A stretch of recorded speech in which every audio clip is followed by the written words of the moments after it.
directed by James Wan and tells the story of a woman who's living with an abusive husband and she is pregnant.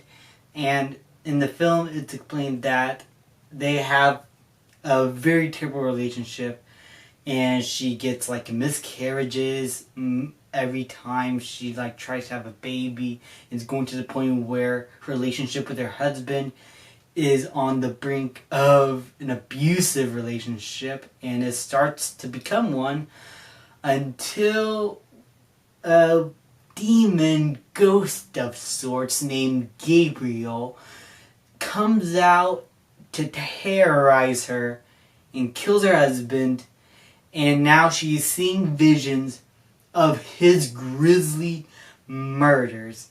And she, her sister, and the police are trying to figure out what is going on with this killer and what's his motivation and what's causing him to do all this. How is she seeing all these murders?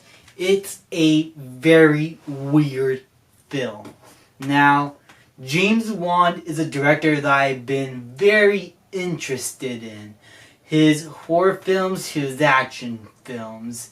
He is somehow able to make 5 horror films, the first 2 Insidious and Conjuring films, and the first Saw, and they are all pretty damn good, to be honest. I don't see any masters of horror films in such a long time, ever. Like, I don't see like a Wes Craven or a John Carpenter anymore, but James Wan is the one filmmaker I believe today who's able to make mainstream horror films fun and interesting to watch, like how John Carpenter and Wes Craven were able to do with the Scream, Nightmare on Elm Street films and the Halloween films back in the 80s and 90s. And it seems like this movie took a bit of inspiration from those films from that era. And I would go far as to say that this film is basically a mixture of every single movie that James Wan has made in his career. And it's why I think it is polarizing right now. There's a lot of people right now divisive of the film. They don't know what to think of it. And I could understand that. This is a very weird movie, especially when you consider its trailers and how it's marketed. It's marketed like a Conjuring film, and I did like the trailers. I thought they looked interesting, but this film is nothing like the trailers. So don't go into this movie expecting a Conjuring movie. In fact, don't expect anything at all, because it's going to leave you maybe underwhelmed or maybe happy. I don't know. This movie is up for interpretation. If you want to know my thoughts, I thoroughly enjoyed this film. I thought it was a whole lot of fun. The story itself is very much interesting, and there's very little time wasted. I believe, in my opinion, this is probably the best paced James Wan film I have seen in a while, and I think he is able to brilliantly blend his style of films from the Saw films to the Conjuring films to films like Aquaman and Fury 7 here very well.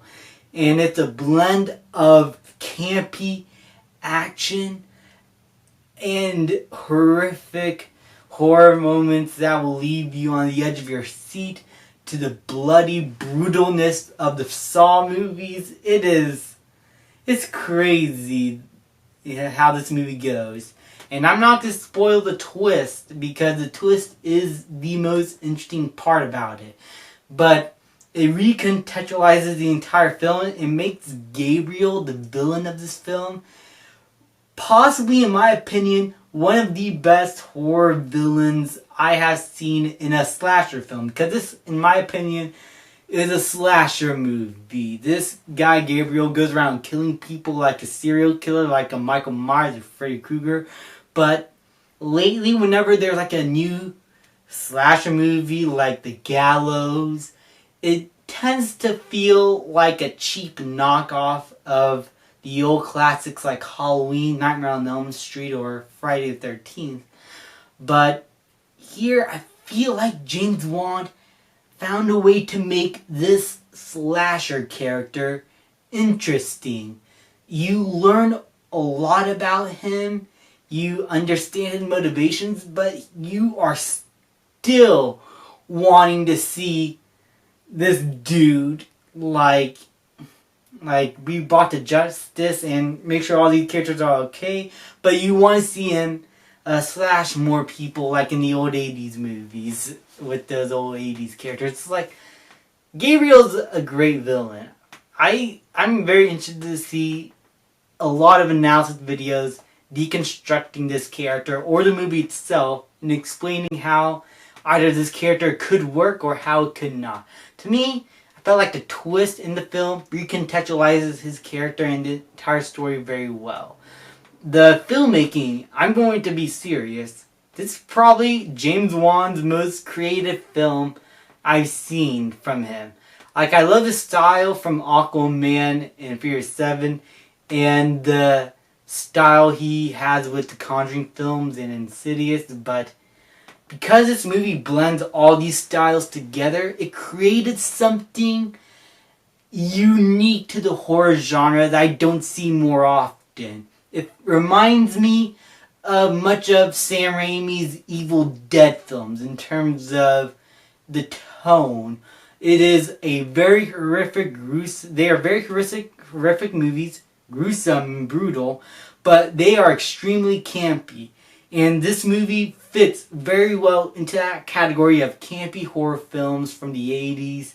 And it felt like it was plucked out from that time. And I would say in terms of criticisms, it's also a detriment to the characters, and most in particular the supporting characters. The main actress is really good, but the other characters are hit and miss. Like, the characters themselves are hit and miss individually. Like, the acting can be good at times if the writing's fine, but sometimes the writing can be a detriment, and sometimes it could come off as very bad screenwriting. That's the one detriment it had to being this campy and this weird, because sometimes the writing cannot always feel consistent. That's like the one gripe I have with the film, and it also makes the first half feel a little slow at times, but it lasts for only like 30 minutes, and the rest of the film is just a wild roller coaster ride from start to finish. I had a blast. It's not a perfect film, but if you're looking to have a good time at the theaters and just watch a fun, bloody 80s horror film that's placed in the modern day, this is the movie for you. If you're looking for something like The Conjuring, then most likely you're not going to enjoy the film. I don't know. This movie is going to have a lot of different reactions, and that's actually kind of the beauty of this movie. You're able to have different interpretations of the film, whether you like it or not, and it's in that way it gets people talking at least. It doesn't have to be the best movie ever made, but if it leaves its audience polarized, thinking about the film, what is going on, and what the director was trying to do, whether it's good or bad, James Wan at least did something, and I would call that a success. I'm going to give Malignant a A-. Thank you guys so much for watching. Please leave a like, subscribe, comment, and I'll see you guys next time.